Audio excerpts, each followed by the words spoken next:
Olá, meus irmãos, graça e paz, muito boa noite.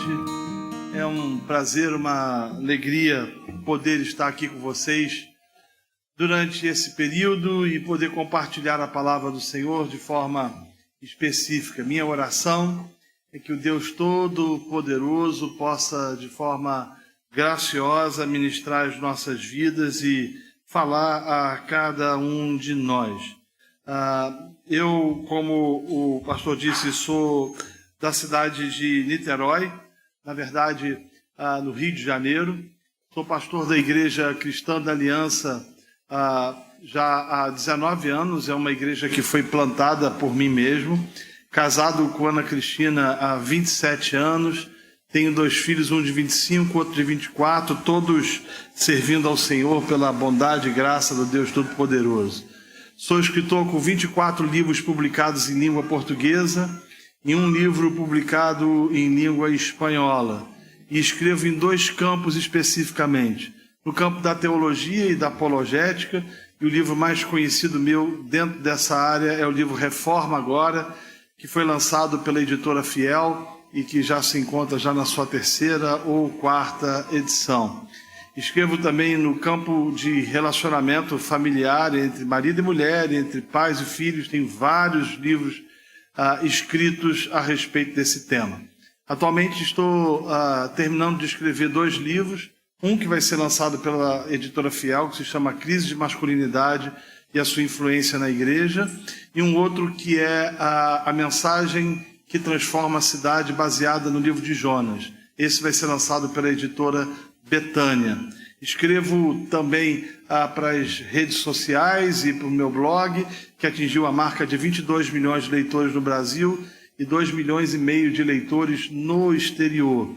Se você quer ler aquilo que eu publico, você vai poder ler no renatovargens.com.br ou Renato Vargens no Facebook, no Instagram, Twitter e todas essas redes e mídias sociais.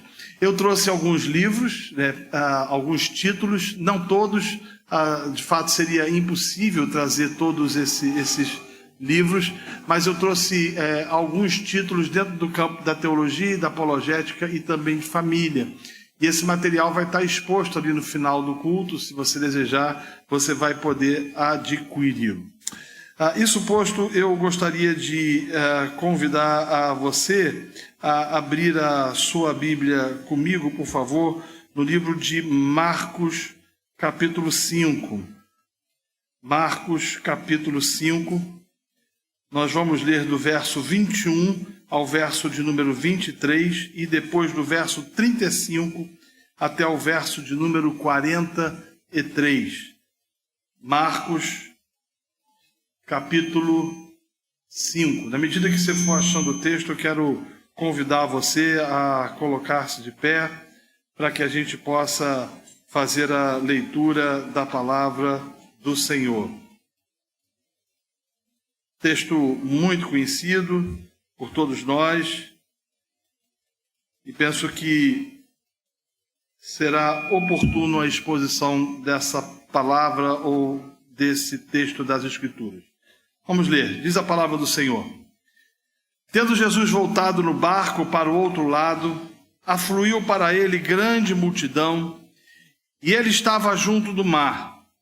E eis que se chegou a ele um dos principais da sinagoga, chamado Jairo, e vendo, prostrou-se a seus pés e insistentemente lhe suplicou, dizendo: minha filhinha está à morte.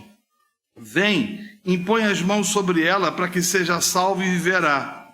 Falava ele ainda quando chegaram alguns da casa do chefe da sinagoga, a quem disseram: tua filha já morreu, por que ainda incomodas o mestre?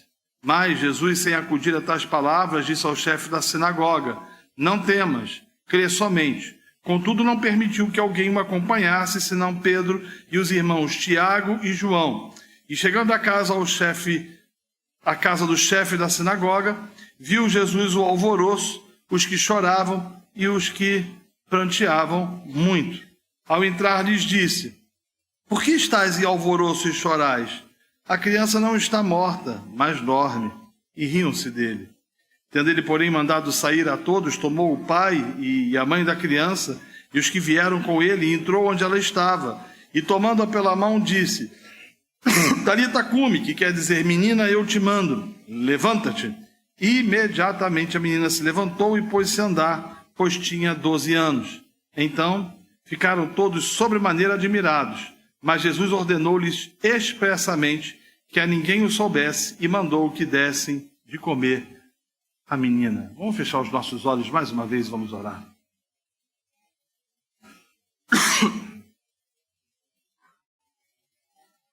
Senhor, nós pedimos que Tu ilumines a Tua palavra.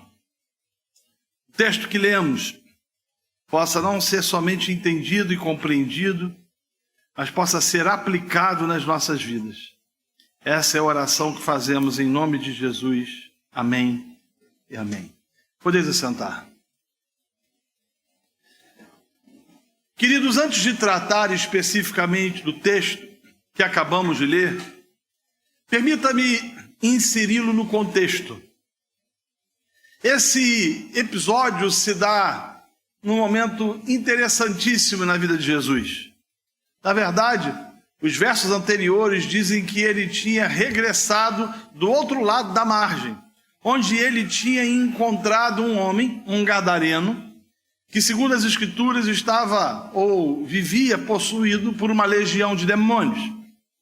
A palavra do Senhor nos diz que o Senhor, de forma absolutamente poderosa, expulsou aqueles demônios, fazendo com que aquele homem que vivia entre os sepulcros, se autoflagelando e desenvolvendo uma vida absolutamente miserável, fosse reconstituído ou restituído, melhor dizendo, à sua casa e família, recuperando a saúde não somente física, mas mental. É, na verdade, aquilo que as Escrituras nos dizem a respeito desse homem. E o texto fala que logo depois desse episódio, Jesus entra no barco e retorna para o outro lado do mar, da margem, ou para outra margem do lago. E quando ele lá chega, ele encontra uma multidão, o que nos leva a entender de que, de certa forma, a notícia de que aquele rapaz, ou aquele homem que tinha vivido, ou que vivia oprimido por demônios, ou possuído por demônios, o qual fazia com que possivelmente comesse vísceras de cadáveres, andasse nu e se autoflagelasse, tinha sido liberto, chegara antes até mesmo do barco, o que faz com que as pessoas absolutamente desejosas de encontrar com Cristo fossem ao seu encontro. Dentre eles, um homem cujo nome a Bíblia chama, ou a Bíblia diz que era Jairo. Jairo era chefe da sinagoga, uma instituição judaica, e que possivelmente desenvolvia um certo tipo de oposição ao Senhor. Eu digo possivelmente porque você for olhar para os religiosos daquela época, ou até mesmo para os que compunham a massa de religiosos de Israel, a saber, saduceus, fariseus, os escribas, absolutamente quase que todos eram antagônicos ao Senhor. Você não vê, na verdade, excluindo Nicodemos, que vai na calada da noite ao encontro do Senhor, você não vê absolutamente ninguém defendendo ou ansiando encontrar-se com Cristo, entendendo de que ele, de certa forma, era o Messias. Portanto, à luz desse background, é possível com que esse homem fosse o chefe de uma sinagoga e, de certa forma, ele fosse um tipo de oposição ao Senhor Jesus. Contudo, diz o texto que ele vê que a sua filhinha contraíra uma enfermidade terrível. Ela fora tomada por uma enfermidade a qual as Escrituras não nos diz qual era. O que o texto nos traz a ideia era de que era uma enfermidade séria e que poderia ser letal, como de certa forma o foi. E é possível que esse homem, depois de ter procurado ajuda na medicina local, ou ter procurado ajuda entre aqueles que viviam naquela aldeota, percebendo que a menina ia de mal ao pior, resolveu ao encontro de Jesus Cristo, quebrando alguns paradigmas, quebrando alguns conceitos aos quais possivelmente ele tinha a respeito do Senhor. Aliás, eu não sei se você já se deu conta, mas geralmente nós, seres humanos, nós somos assim. Você, por exemplo, deve conhecer pessoas, ou deve conhecer indivíduos que você chama: vamos lá à igreja, vamos lá ao culto, vamos ouvir a palavra de Deus. O sujeito fala para você: não, eu vou outro dia, quem sabe numa outra ocasião, e ele vai te cozinhando a banho-maria e nunca que vai. No entanto, basta com que a tragédia arrombe a porta da casa da vida do indivíduo que ele rompe suas ideias e seus conceitos ou preconceitos estabelecidos quem é Jesus e aparece na expectativa de que o milagre aconteça. O que de fato o texto nos leva a entender é de que esse homem, quando percebe que a sua filhinha estava realmente doente, que poderia morrer, e ouve falar daquilo que Jesus tinha feito, daquele endemoniado de Gadara que por anos a fio vivia entre os sepulcros comendo vísceras de cadáveres, ele resolve romper as ideias preconcebidas a respeito de quem era Jesus Cristo de Nazaré e vai ao encontro dele. E diz o texto, e você leu comigo, que ele se humilhou diante do Senhor, prostrando-se diante daquele que ele acreditava que poderia de alguma forma reverter o quadro daquela menina.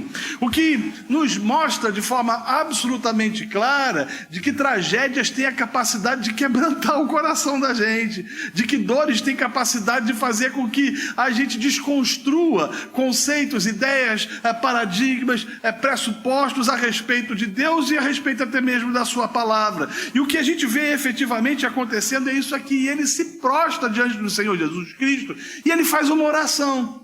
Ele diz o seguinte: olha, a minha filhinha está à morte, vem à minha casa e impõe as mãos sobre ela. Talvez uma das orações mais curtas de todas as Escrituras, mas que nos traz verdades implícitas e explícitas as quais precisam ser observadas. Se não, vejamos.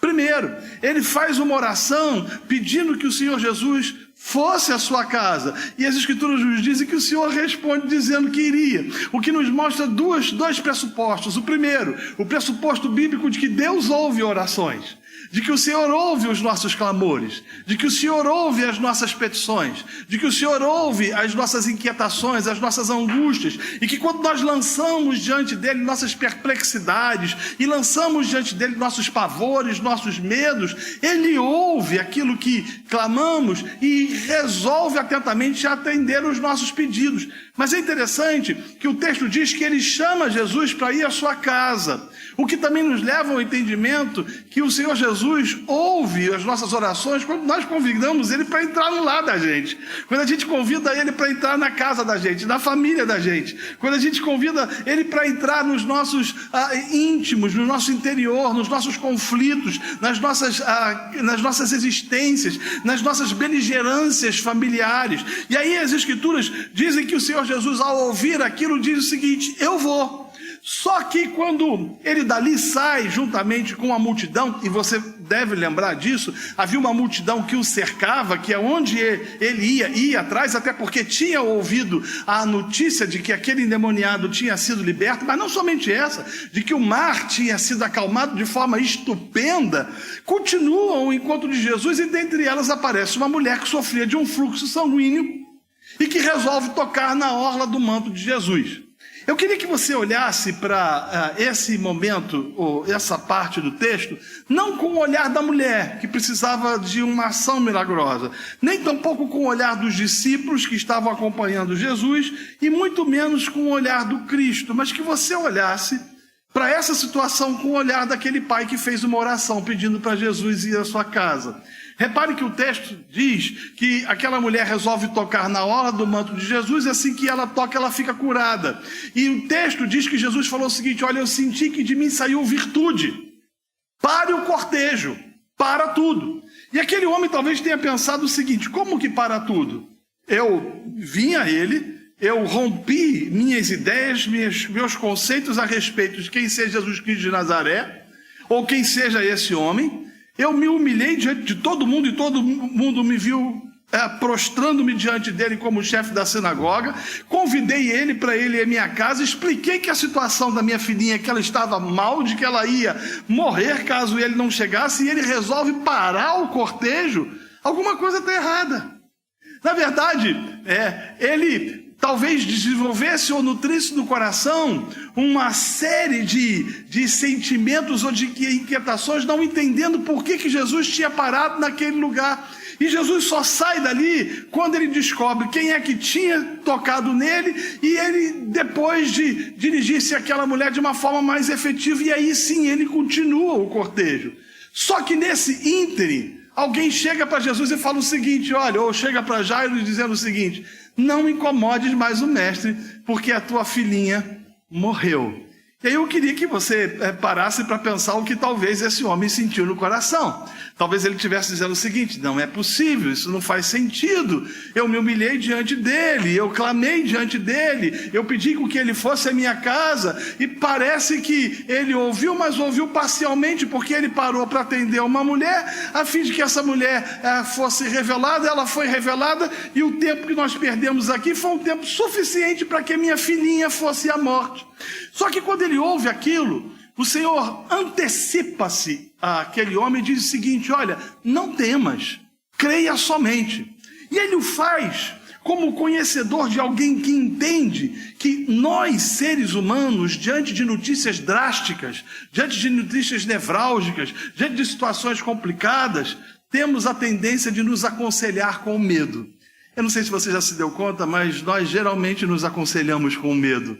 Quando a gente passa por uma situação complicada, ou quando enfrentamos lutas das mais distintas e das mais variadas, às vezes nós somos tentados a ouvir conselhos onde não deveríamos ouvir, e somos desafiados a nutrir no nosso coração a certeza de que não existe mais nada a ser feito. Só que o que o Senhor estava querendo ensinar a Jairo era de que quem era senhor do tempo, ou quem tinha controle sobre o tempo, não era Jairo, mas sim ele. E mais, o Senhor estava querendo ensinar a Jairo que quem responde às orações na hora certa é ele, e não Jairo que determina, ou não nós que determinamos. Repare, ele chama Jairo, ou melhor, Jairo o chama para ir à sua casa, e ele queria que a resposta fosse imediata. Só que a resposta não é imediata, pelo fato inequívoco e questionável de que o Senhor Todo-Poderoso responde orações na hora que quer, do jeito que quer e da forma que quer.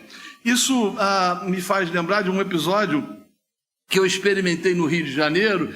Eu fui pregar numa igreja, numa comunidade muito violenta, numa região da minha cidade. E eu lembro que quando eu cheguei por volta das 5 horas da tarde naquele dia, eu ouvi uns barulhos estranhos, uns estampidos. Pá, pá, pá. Piu, piu, prrr. Eu perguntei genuinamente ao irmão que estava do meu lado, são fogos? Ele disse, não, é tiro. E o tiro comia solto, mas as pessoas numa tranquilidade na rua, bala comendo e como se nada tivesse acontecendo. Eu fui para o culto, a igreja estava cheia, e o momento de louvor com música começou, e logo depois o pastor me apresentou, eu preguei, e quando eu terminei de pregar e o pastor deu a bênção final, e eu liguei o celular, tinha uma mensagem de um dos diáconos lá da igreja dizendo o seguinte, reverendo, o senhor precisa voltar aqui na igreja, passar aqui na igreja, porque a gente está com um problema para ser resolvido, e a gente não está conseguindo resolver, seria muito bom se você pudesse passar aqui para nos ajudar a solucionar essa questão. E aí eu cheguei para o pastor e falei o seguinte, pastor, olha, eu não vou poder ficar mais tempo com vocês aqui no momento de comunhão, porque eu tenho que ajudar o pessoal lá a resolver um problema. E ele olhou para mim e disse o seguinte, mas de forma nenhuma, ninguém vai embora da minha igreja sem comer o hambúrguer, que é a especialidade da casa. Eu olhei para ele e falou, pastor, eu não estou podendo, minha religião não permite, olha meu tamanho, deixa eu ir embora, tem um problema sério para poder ser resolvido. E ele falou, não, é rapidinho. Você já viu um cara do Rio de Janeiro falando para você que é rapidinho? Se o carioca falar para você que é rapidinho, tenha certeza de que não é rapidinho. E deu 10, 15, 20 minutos e nada do hambúrguer chegar. E o diácono me ligando, e eu tentando botar em prática o versículo bíblico que diz, resistir ao diácono e ele fugirá de vós. E ele não fugia de jeito nenhum. Mantinha-se firme ali ligando. Até que o hambúrguer chegou, eu comi e nós fomos embora. E chegamos na igreja. Mas só que no meio do caminho, nós passamos por um lugar e a gente viu muitos carros de polícia baleados, muitas marcas de tiro nas paredes. Passamos bem devagar e fomos para a igreja e Deus, pela sua graça, nos ajudou a resolver o problema. No dia seguinte, o irmão que estava comigo no carro, ele ligou para mim às 6 horas da manhã e ele não falou bom dia, ou graça e paz, ou a paz do Senhor, como alguns dizem. Ele já começou falando o seguinte, bendito hambúrguer. E eu falei, o que, irmão? Ele, bendito hambúrguer. E ele falou o seguinte, pastor, aquele hambúrguer foi a providência ou foi providencial nas nossas vidas. Se nós talvez tivéssemos saído 15, 20 minutos antes, talvez nós não estivéssemos aqui hoje, porque nós poderíamos ser vítimas, ou ter sido vítimas de bala perdida. Deus, pela sua providência, nos livrou, porque o que aconteceu ontem foi muito feio. E ali eu aprendi uma lição. Deus não se atrasa. A gente quer, às vezes, que as coisas aconteçam no tempo da gente.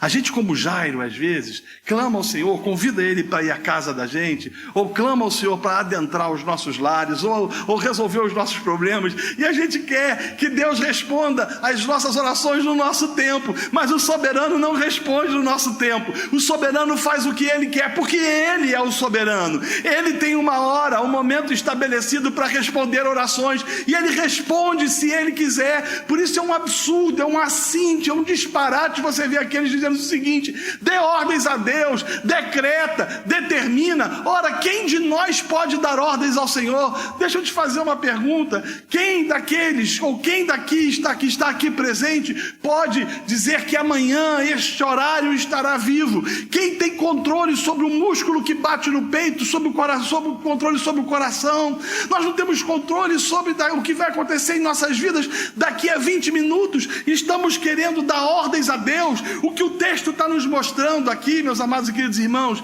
é que eu e você, no caminhar da vida, no desenvolver, no desenrolar da vida, enfrentamos lutas, enfrentamos batalhas, e buscamos ao Senhor em oração, e clamamos ao Senhor em oração, e às vezes Ele não responde no tempo que a gente gostaria que Ele respondesse. A única coisa que Ele nos diz é o seguinte: não temas, creia somente. Ouvir isso foi providencial na vida de Jairo, porque ele poderia ter dito o seguinte: não, eu vou embora, já fui humilhado demais, já passei por situações absolutamente complicadas, quanto mais eu rezo, mais assombração aparece, não adianta, eu vou embora, eu desisto, porque não há mais esperança. Aliás, eu não sei se você já se deu conta, mas a esperança morre. Há um ditado popular que diz que a esperança é a última que morre. E ela morre. E quando a esperança morre, a gente não tem esperança de que a esperança possa ressuscitar. A gente não tem esperança de que a esperança possa, de forma efetiva, brotar novamente no coração. E aí, geralmente, a gente toma conselho com medo.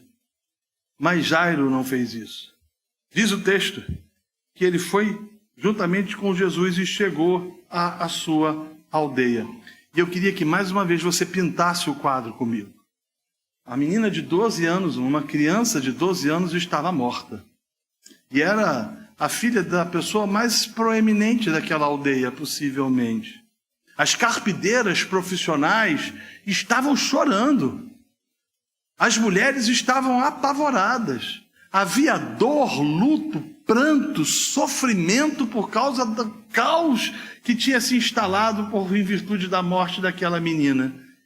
E aí Jesus fala algo. Ele diz o seguinte: a menina não está morta, mas dorme. E aí acontece algo espetacular. O texto diz que os que estavam chorando passaram a rir. Mas esse riso é um riso de incredulidade, o que aponta para a ambiguidade nossa. Nós somos assim. Nós clamamos a Deus, oramos a Deus, pedimos que Deus responda às nossas orações, e quando a gente vê a possibilidade palpável, tangível, de que as nossas orações podem ser respondidas, nós somos tomados de incredulidade. Lembra de Sara? As Escrituras dizem que o Senhor chegou para Sara e disse o seguinte, chegou para Abraão e falou o seguinte: olha, ano que vem a tua mulher vai estar com um filho, e ela atrás da porta, ela ri. Era a coisa que ela mais esperava, era aquilo que ela mais ansiava, era aquilo que ela mais desejava. Mas ela, de certa forma, nutria no coração a certeza de que talvez milagres possam acontecer na vida dos outros, não na vida da gente. Porque geralmente é assim, a gente acredita que Deus responde às orações dos outros, mas não às orações da gente. A gente acredita que Deus responde milagres, que Deus faz milagres na vida dos outros, mas não na vida da gente. Somos incrédulos, somos céticos. Essa capacidade humana de migrar, essa volatilidade, se por um lado somos pessoas que clamam a Deus chorando por uma intervenção, por outra, quando nós percebemos a possibilidade disso, somos tomados por incredulidade. Isso me faz lembrar a história de uma casa de prostituição que abriu ao lado de uma igreja. As mulheres mais idosas, as senhoras da igreja, procuraram o pastor e falaram: pastor, que desgraça, pastor. Vão confundir as moças da igreja com as meninas da casa de tolerância ou da casa da luz vermelha, como diziam os antigos. A gente tem que fazer alguma coisa, pastor.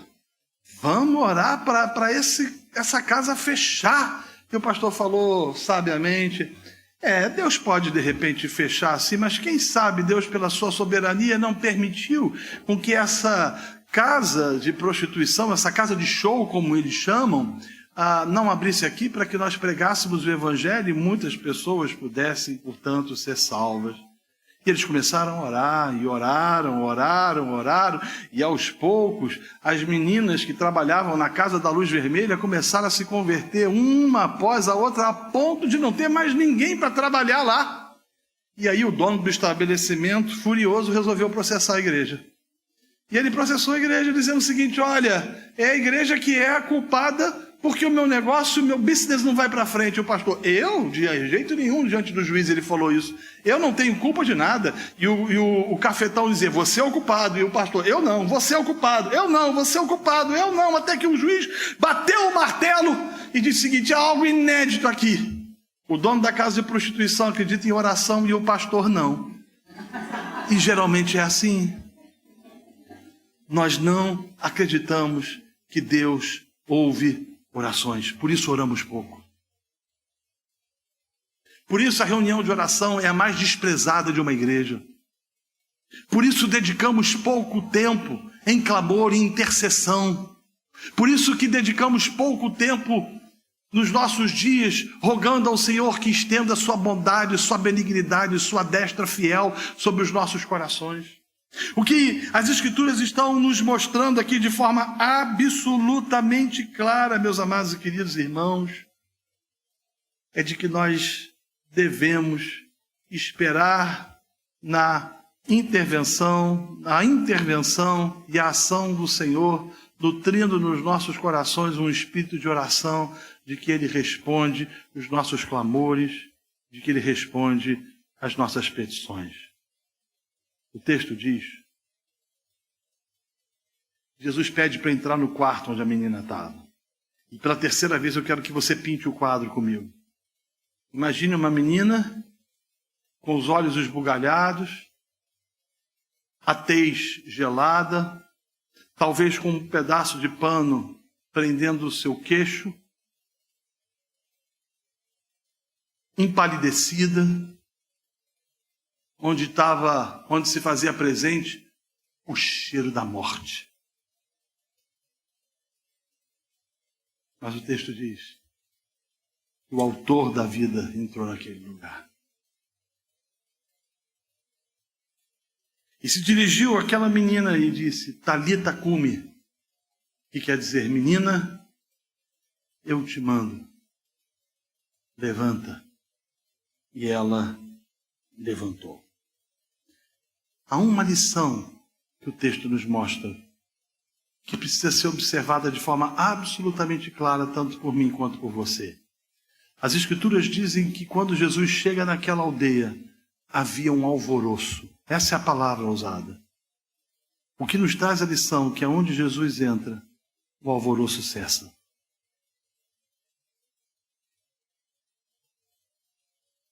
Vamos à aplicação do texto e caminhar para o final do sermão.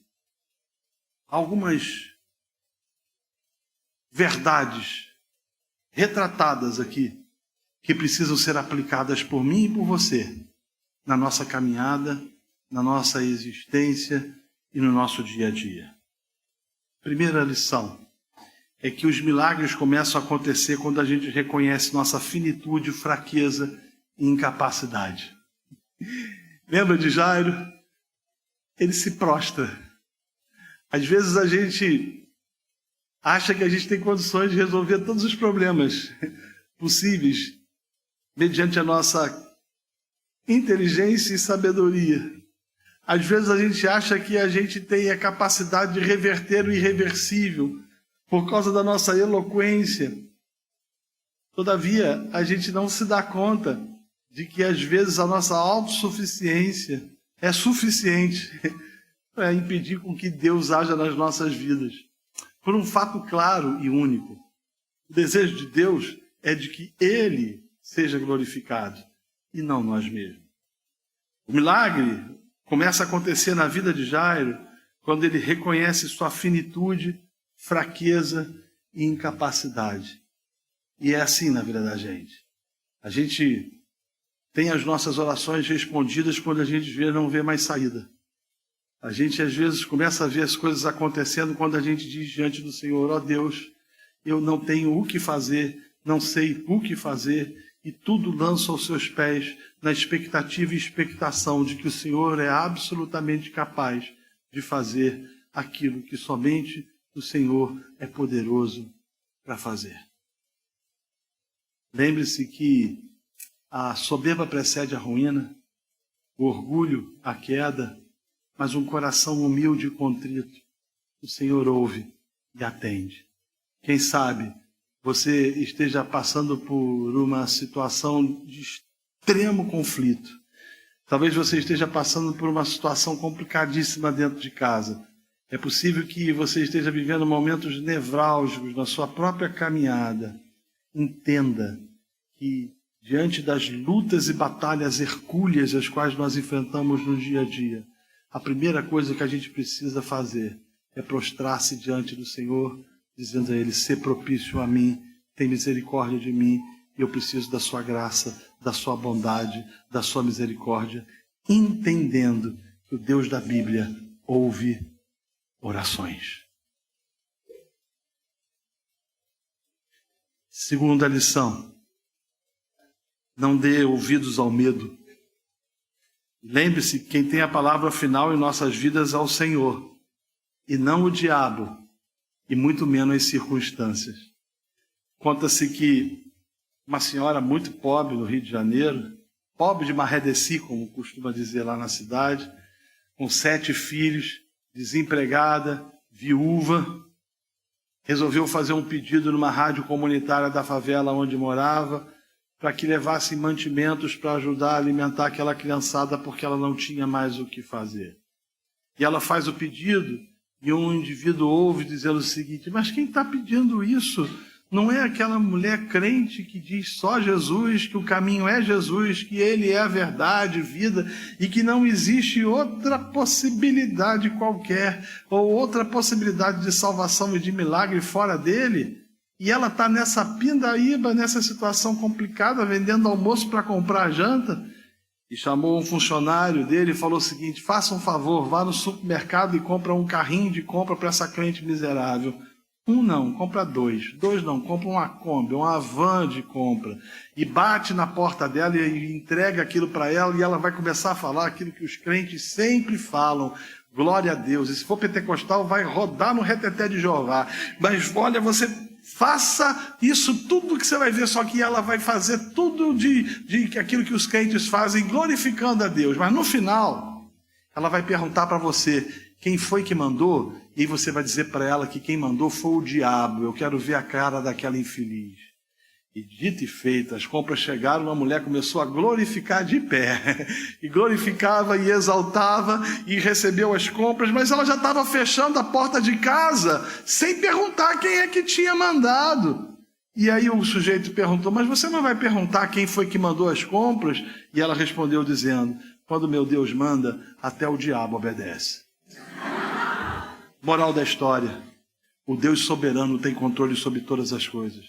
É Ele que tem domínio sobre tudo e sobre todos. É Ele que responde às nossas orações no tempo dele. E nem que o inferno todo se levante, nada pode impedir a sua vontade soberana. Terceiro lugar, lembre-se que o tempo de Deus é diferente do nosso, e que Ele responde às nossas orações, se quiser e quando quiser. E se Ele não responder, ainda assim Ele continua sendo bom. Se ele não responder, ainda assim ele continua sendo Deus. Se ele não responder, ainda assim ele continua sendo digno de todo louvor, de toda adoração e de toda exaltação. Mas geralmente ele responde. E quando ele responde, não há espaço para a glória humana.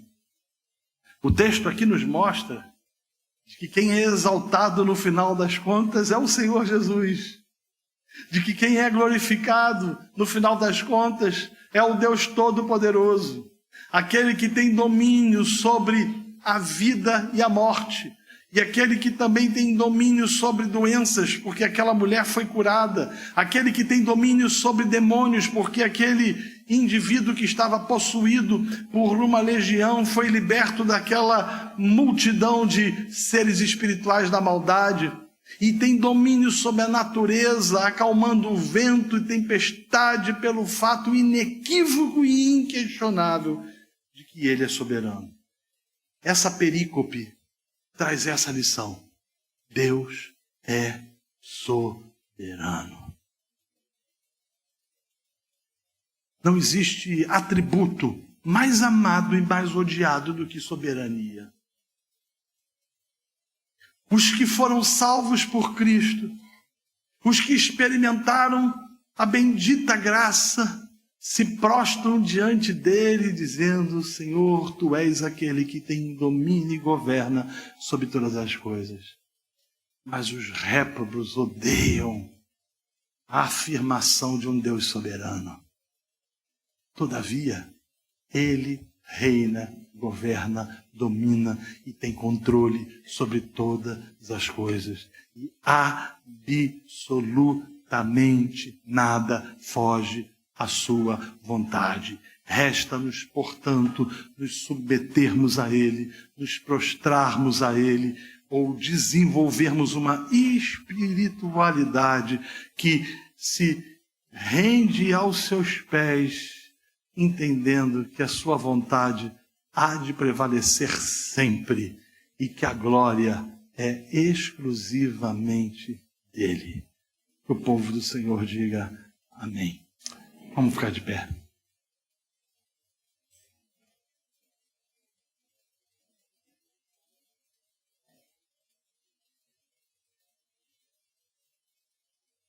Não tome conselhos com medo. O Senhor nos basta. O Senhor é o suficiente. Feche seus olhos. Ó Deus, leva-nos a confiar em Ti, a descansar em Ti e a depositar em Ti essa certeza e essa convicção de que o Senhor está no controle de todas as coisas. Ensina-nos a orar e a sermos dependentes do Senhor em oração. E a desenvolvermos, Deus amado e Deus querido, uma vida onde efetivamente tudo aquilo que fazemos, quer em ações, em atitudes, seja efetivamente para a Tua glória. É o que te pedimos em nome de Jesus. Amém. Amém. Deus abençoe.